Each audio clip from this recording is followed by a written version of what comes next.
Olá, alunos! Olá, alunas! Sejam bem-vindos a mais um módulo de Linguagens, Códigos e Suas Tecnologias do nosso Super Enem FCE. Nós estamos aqui mais uma vez falando sobre a competência de área 8. Vamos agora fazer uma nova abordagem de acordo com a divisão que foi proposta na última aula, né? Lembrando que nós estamos aqui nos nossos momentos finais, nas nossas competências e habilidades finais, né? Que ficaram sob nossa responsabilidade. E agora nós vamos especificar um pouco a respeito da norma padrão, ok? Lembrando que nós estamos fazendo o nosso módulo 9, a nossa segunda aula do módulo 9, cuja habilidade 27 pede que o aluno reconheça os usos da norma padrão da língua portuguesa nas diferentes situações de comunicação. Tudo bem? E aí, como nós propusemos na aula anterior, na aula 1 desta habilidade 27, né? Professora, 2 aulas para uma habilidade? Sim, porque, como eu falei, a competência 8, ela tem um peso muito significativo na prova de linguagens, né? É uma competência que traz, no mínimo, aí 5 questões, falando de variedades linguísticas, falando de preconceito linguístico, dialeto, jargões, norma popular, norma culta, norma padrão, usos gramaticais, como é que a gramática aparece na superfície dos textos e nos enunciados. Então, é uma competência muito cara, que merece que a gente faça, assim, um estudo um pouco mais minucioso desses usos e dessas reflexões, ok? Então, continuamos na habilidade 27 e, como nós combinamos na aula anterior, nós fizemos uma reflexão sobre os usos, falamos sobre as ideias de adequação, inadequação, certo e errado, que é o que realmente deve ser combatido. Logo, todo item, toda questão que tiver essa nuance, essa pegada de certo e errado, vocês já vão desconfiar, tá? Porque, de fato, o que está em jogo, o que está em estudo é a adequação e a inadequação. Então, a gente fez essa reflexão, falamos sobre preconceito linguístico, juízo de valor que se faz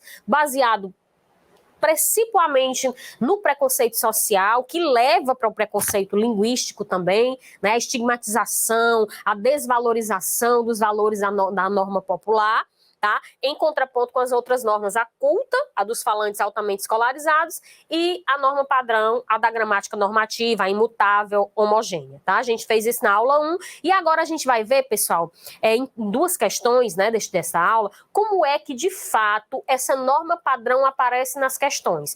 Como é que a ideia de gramática é concebida na prova de linguagens do Enem? Baseada em quê? A gente sabe que muitos de nós passamos muitos anos escolares aprendendo muitas regras, né, sendo expostos a muitas regras, e aí a regra pela regra, né? Não é uma regra que esteja mais contextualizada, que esteja a serviço da construção da coerência textual. E nós vamos ver que a abordagem no Enem é um pouco diferenciada. Tudo bem? A gente vai fazer agora nesta nossa aula 2, ok? E aí, relembrando só algumas coisas a respeito de norma e uso, que é importante que vocês tenham em mente e consolidem essas ideias aí para resolver as questões referentes a esta habilidade, tudo bem? Então, nós temos que a norma padrão é um modelo que carrega a tradição histórica da língua.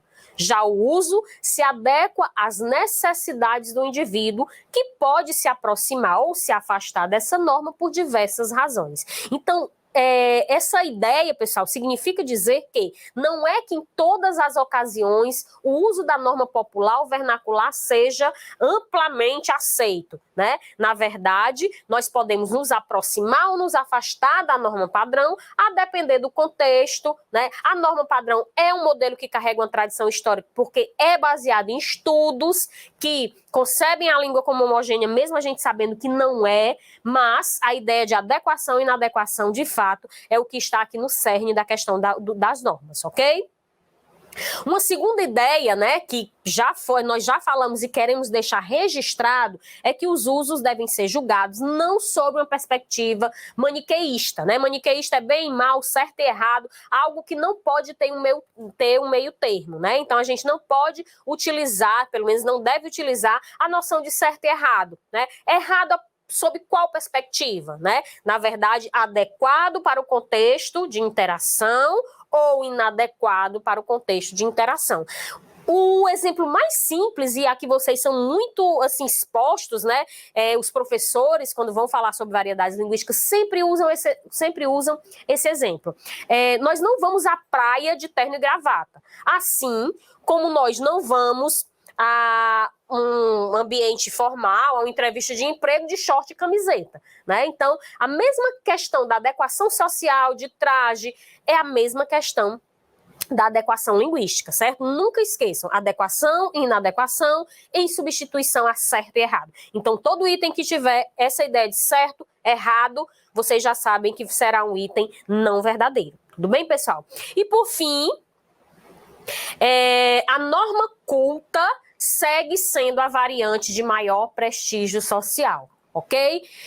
Se a gente for estabelecer uma discussão filosófica, sociológica a respeito de por que esta norma culta segue sendo a maior variante a variante de maior prestígio social, pessoal, de fato a gente vai ter que usar muitas aulas para discutir sobre isso. Mas o fato é que é preciso haver uma padronização em determinados momentos, né? O discurso científico, a aula, a que vocês estão sendo aqui expostos, né?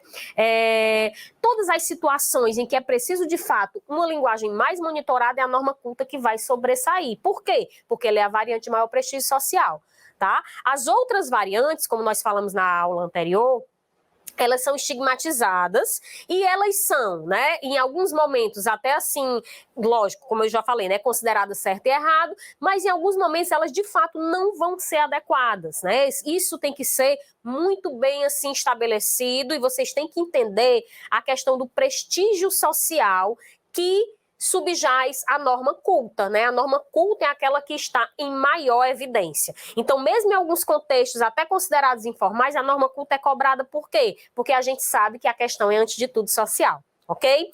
Então, pessoal, depois desses exemplos aí que a gente fez na aula passada e só trouxe aqui para corroborar, para ratificar, para deixar bem certinho para vocês não se enrolarem com as questões sobre norma e uso, a gente vai agora ver como é, enfim, né, que a gramática, os usos, recursos linguísticos, recursos gramaticais aparecem nos itens do Enem, tá? E aí eu trouxe aqui duas falas da professora Irandé Antunes, que é uma professora renomadíssima, né, pernambucana, que traz essa ideia de gramática contextualizada.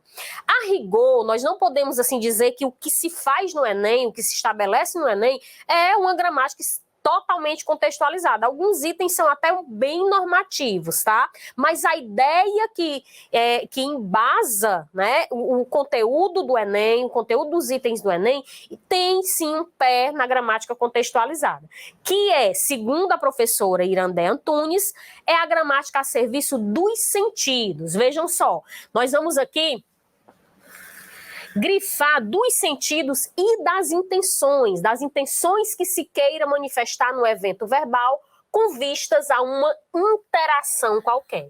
Então vejam, a coerência, o texto, a interação, o sentido, tudo que está relacionado à construção de sentidos do texto, nas estratégias de leitura, é que deve estar em evidência. Essa gramática, esse conteúdo, esses recursos linguísticos têm que estar, como a professora Irandé diz, a serviço dessa interação, tá? Então a gente não pode considerar a regra pela regra, o que é isso, o que não é aquilo, o conceito pelo conceito, a regra pela regra, a definição pela definição. É preciso sim utilizar, mas com base em uma compreensão de sentidos dentro de um evento de interação, que é o nosso texto, os nossos gêneros que nós vimos estudando aí desde o início da nossa abordagem, certo?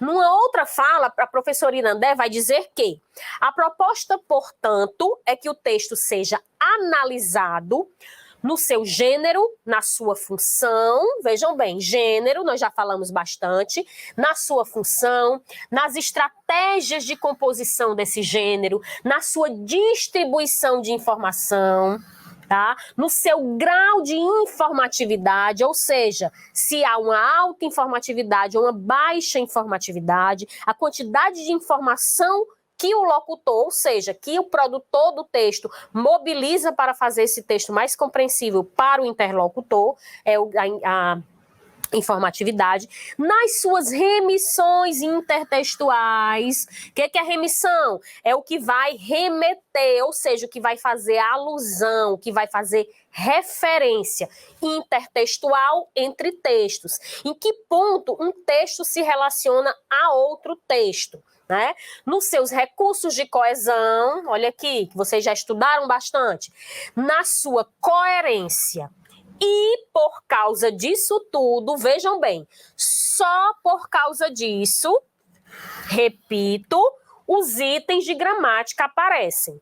Então, não significa dizer, pessoal, que a gramática é um conteúdo menor, né? Eu acho que não cabe a nós, como professores, né, fazermos leituras apaixonadas a respeito disso. Quando eu digo apaixonada, é assim, dar muita ênfase, ou validar bastante um conteúdo em detrimento de outros, né? Mas um deve estar a serviço do outro, porque o que importa é a interpretação e a compreensão dos sentidos do texto. É isso, enfim, que deve estar em ênfase e que já vem sendo dito há bastante tempo nos documentos que norteiam aí o nosso ensino, tá? Então, tudo isso que foi grifado é o que, de fato, é mais importante com relação ao que o aluno precisa aprender, certo? A gente não diz que a gramática, a gente pode jogar a gramática na lata do lixo, mas a gramática, os itens gramaticais, os recursos linguísticos devem estar a serviço de todas essas questões aí que nós já estudamos, vocês já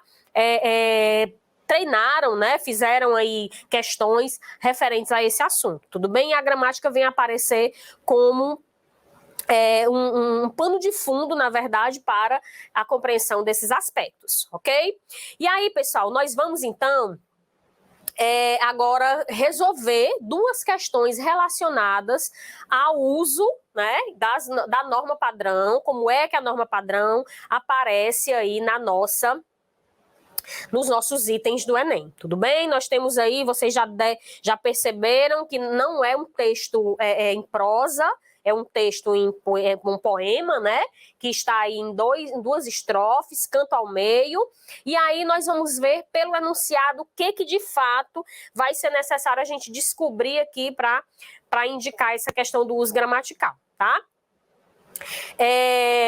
A questão pede o seguinte, vamos lá.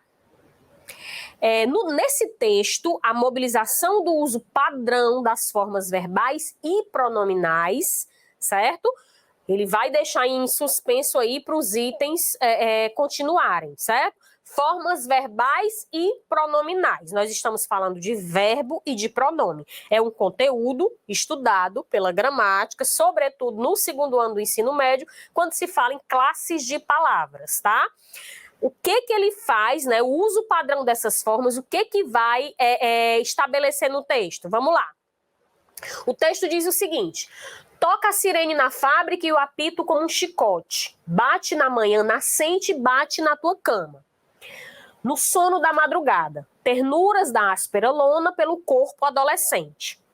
É o trabalho que te chama. Às pressas tomas o banho, tomas teu café com pão, tomas teu lugar no bote, no cais do Capibaribe. Deixa chorando na esteira teu filho de mãe solteira. Levas ao lado a marmita contendo a mesma ração do meio de todo o dia, a carne seca e o feijão. De tudo quanto ele pede, dás só bom dia ao patrão e recomeças a luta na engrenagem da afiação. Então é um poema, como vocês devem ver aí, né, narrativo. Ele narra o dia a dia de um operário de fábrica, tá?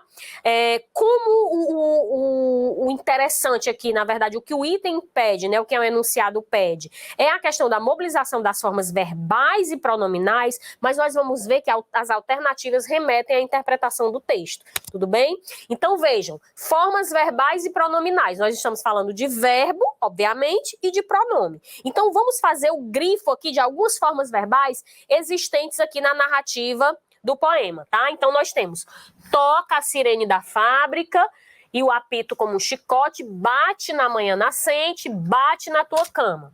Ternuras da áspera lona pelo corpo adolescente. É o trabalho que te chama. Ti, pronome, chama, verbo, tá? Às pressas, tomas o banho, tomas teu café, né? Pronome aqui possessivo, tomas teu lugar no bote, mais um pronome possessivo e mais uma forma verbal.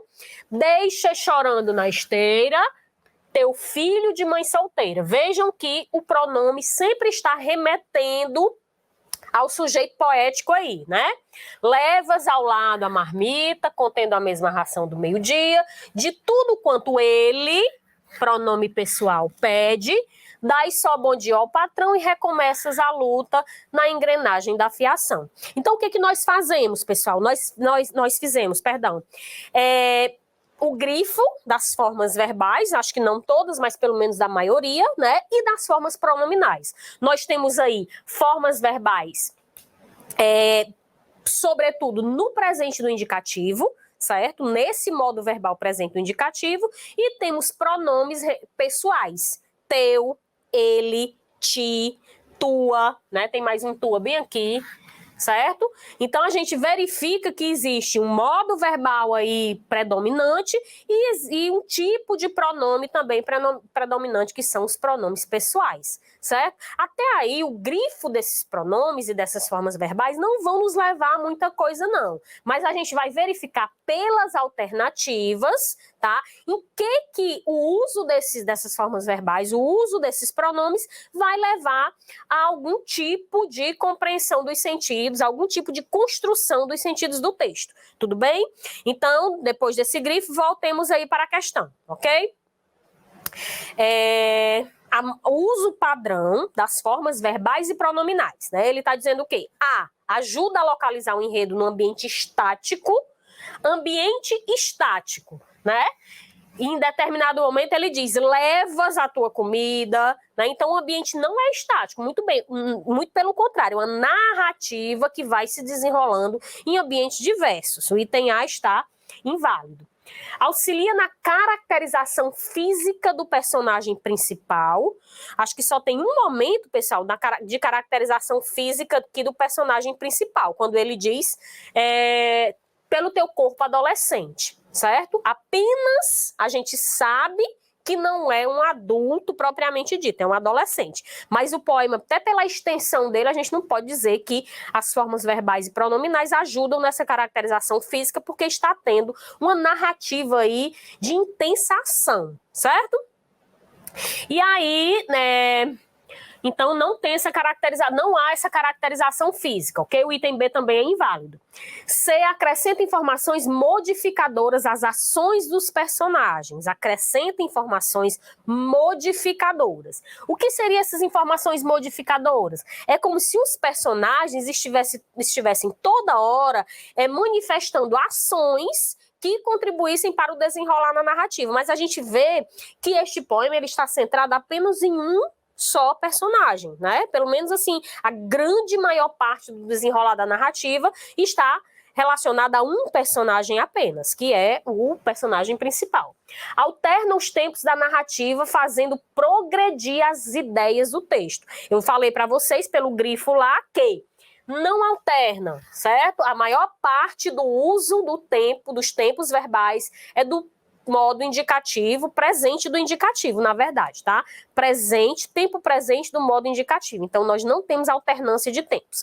E o item E, né? Vocês já viram que é o gabarito, está a serviço do projeto poético, auxiliando na distinção dos referentes. Vejam só, existe mais de um personagem, tudo bem? Mas esses personagens não são tão caracterizados como diz aí o item C, né? Informações modificadoras às ações. Mas, na verdade, é possível distinguir pelas formas verbais e pelos pronomes que uma hora tem-se o operário, uma hora tem-se o patrão, uma hora tem-se o apito, a sirene, outra hora tem-se a questão da comida, né? Então, distinção dos referentes, distinção dos objetos de discurso que aparecem no poema. Os objetos de discurso não necessariamente são pessoas, tá? Ele fala do apito, fala da comida, fala da mãe, da mãe do filho, da mãe solteira, fala do patrão. Então, está a serviço do projeto poético. Vejam, pessoal, como um texto essencialmente literário, né? Como é que a gramática, contextualizada, obviamente, vai trabalhar nessas questões aí, certo?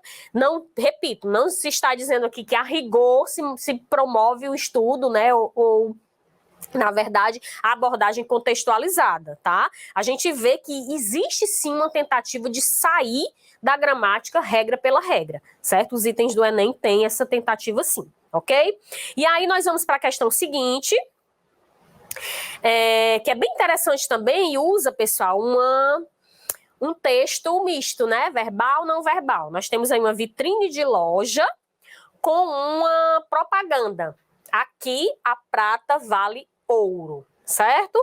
E aí é bem interessante, né? Apesar de estar em preto e branco aí, mas é interessante que vocês percebam, né? Esse trocadilho que é feito aí no enunciado. Obviamente que se é uma vitrine de loja, é uma propaganda, né? É um texto publicitário. É um texto, na verdade, que não está dentro de um meio de comunicação, está diretamente aí no ambiente de vendas, mas é um texto que visa trazer a função apelativa da linguagem, ou seja, a ênfase no interlocutor para promover algum tipo de comportamento, ou seja, a pessoa tem que ser induzida a adquirir, a comprar, certo?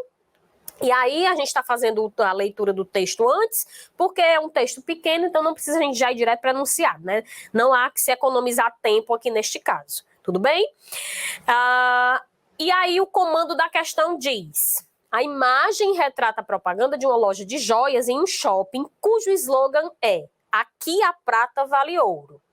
O texto utiliza um trocadilho que inviabiliza sua interpretação no sentido denotativo, pois, né? Então aí nós temos 3 itens, né? 3 palavras aí, 3 expressões que estão em negrito, que a gente precisa de fato entender o que é, né? E o que é trocadilho, professora? Trocadilho é um jogo de palavras, certo? É um jogo de palavras que às vezes apresentam significados semelhantes, às vezes estão usados em paralelo, às vezes apresentam significados opostos, mas é aquele joguinho de palavras do tipo água mole em pedra dura, né? Água, pedra, mole, dura. É um trocadilho, é um joguinho de palavras com a intenção de produzir algum sentido, certo? Inviabiliza. O que é inviabilizar? Dificultar, impedir, atrapalhar, tá? Lembrando mais uma vez, não fiquem assim preocupados assim com a questão do vocabulário quando este parecer difícil. Tentem fazer aquela leitura com estratégia, aquela leitura pelo contexto, entendendo, né? O in é um prefixo de quê? Ora, é um prefixo de negação. É o contrário de viabiliza. Eu já ouvi ou li viabiliza em outros textos. Então, fazer esse exercício aí metacognitivo, reflexivo, para ajudar na resolução da questão, ok? Inviabiliza, ou seja, atrapalha, impede o sentido denotativo. Denotativo é o sentido dicionarizado, é o sentido da função referencial, é o sentido que não usa a figura de linguagem, né? Que é aquele sentido mesmo de dicionário, né? Às vezes alguns professores até dizem assim, né? Como macete, denotativo de dicionário. Então, é só a gente entender e destrinchar, por assim dizer, o vocabulário para resolver aí a questão, certo? Um trocadilho, jogo de palavras, inviabiliza, impede a interpretação no sentido real. Então, quando se diz aqui a prata vale ouro, né? Obviamente que se a gente for fazer aí uma relação, a prata não vale ouro. A prata vale prata, o ouro vale ouro, tá? Mas quando se diz a prata vale ouro, aí utiliza-se aí esse trocadilho para promover a função apelativa da linguagem por meio de uma estrutura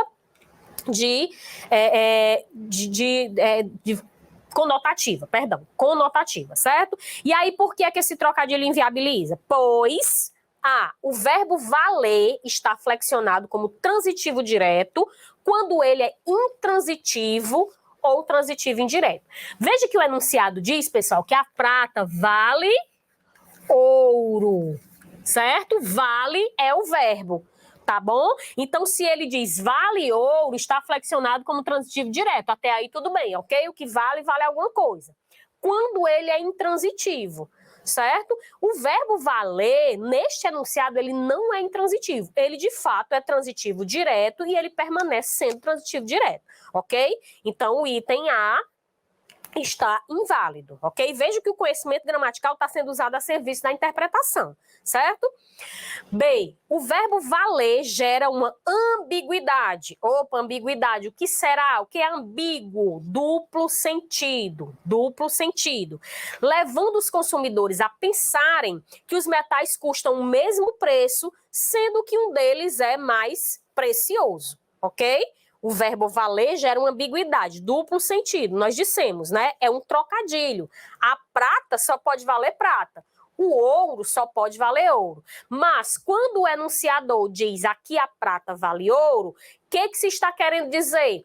Que é um metal tão precioso quanto o ouro. Certo? Na verdade, não se quer dizer a rigor que a prata vale mais que o ouro, mas sim que a prata é tão preciosa quanto o ouro. Então, de fato, esse trocadilho que promove, repito, a função apelativa da linguagem, né, a conotação, é justamente, pessoal, nesse sentido aí de gerar ambiguidade, certo? Vamos só analisar rapidinho os outros três alternativas, tá? Os elementos prata e ouro deveriam estar com suas ordens trocadas para que a frase tivesse sentido, ajustando a relação entre os metais preciosos. Vejam que se a gente dissesse aqui o ouro vale prata, estaríamos promovendo uma depreciação do ouro, né? E aí ficaria incoerente, porque todos nós sabemos que o ouro é o metal mais precioso que a prata. Então esse C aí está inválido. O item D diz que o advérbio aqui modifica diretamente a ideia original da frase, mudando o sentido que deixaria a frase adequada. Ora, o aqui é justamente o que promove a propaganda. Aqui onde? No ambiente comercial, na loja em que se está vendendo o produto. Então, o advérbio aqui não poderia ser retirado para manter a frase adequada. Muito pelo contrário, ele é essencial, certo? Para mostrar que é ali naquele ambiente onde o benefício para o cliente, para o consumidor está sendo promovido. E por fim, os termos prata e ouro formam uma antítese, já que estão dispostos lado a lado, porém possuem sentidos opostos. De fato, antítese é isso, né? Sentidos opostos. Mas dizer que os termos prata e ouro, né, possuem sentidos opostos, não. Como eu já falei no início, o que se pretende trazer para o consumidor, para o interlocutor, para o leitor da frase, da propaganda, é que prata e ouro os dois são valiosos, né? Obviamente, a loja, a gente infere, deduz, depreende que a loja vende prata, né? Se a loja vende prata, ela está querendo promover uma visão positiva, uma visão melhor do produto prata, ok? Então, não formam antítese, não. Na verdade, o trocadilho é para fazer um paralelo e comparar o grau de preciosidade dos dois metais, ok? Pessoal, como eu falei, né? Existem muitas outras questões que nós poderíamos resolver para entender o sentido, né, e como, de fato, essa gramática chamada contextualizada vai aparecer nos itens do Enem, ok? Eu peço que vocês procurem, leiam o material de apoio. O material de apoio está muito, assim, modéstia à parte, né, está muito bem explicado com relação a essas questões gramaticais, e certamente vocês lendo esse material e fazendo mais alguns itens, né, resolvendo mais algumas questões, fazendo esse estudo, certamente a competência 8 vai ser uma competência que não vai provocar maiores problemas para vocês, tudo bem? Eu me despeço aqui, agradeço a atenção de vocês, estou à disposição para tirar quaisquer dúvidas, ok, pessoal? Muito boa sorte para todos, para todas, e fiquem com Deus. Abraço!